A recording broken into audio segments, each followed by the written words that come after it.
on essaye de rendre chaque match une copie un peu plus propre que celle qu'on a rendue la semaine d'avant. Donc on va pas déroger à notre objectif, c'est celui de bien jouer et de faire en phase par rapport à nos ambitions, que ce soit conforme vraiment avec le challenge qu'on s'est fixé au début. Avant de remettre leur copie, les Canois ont rendu hommage à Jean-Joseph Ribotti, un de leurs vieux supporters, parti voir les dieux du foot. Ils ont aussi salué leur coach qui fêtait son 5e anniversaire.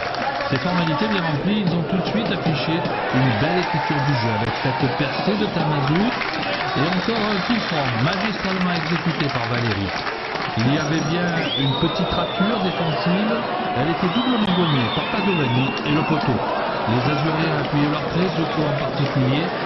Sa volée était bizarre certes, mais victorieuse, normale. Il avoue n'être pas encore à son niveau. Il y a encore de progrès à faire parce que c'est pas encore. Je pense que moi personnellement, je pense que c'est pas encore trop ça, quoi, mais au fur et à mesure, je pense que ça va venir, quoi. Avant la pause, Tamazout avait encore une bonne inspiration, histoire de confirmer que le devoir des Canois possédait un certain relief.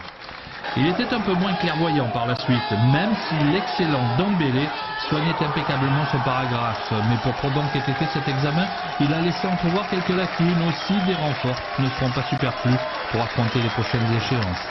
Moi, je ne vois pas de mauvais œil l'arrivée d'un ou de deux joueurs parce qu'on aura besoin de force pour aller jusqu'au bout.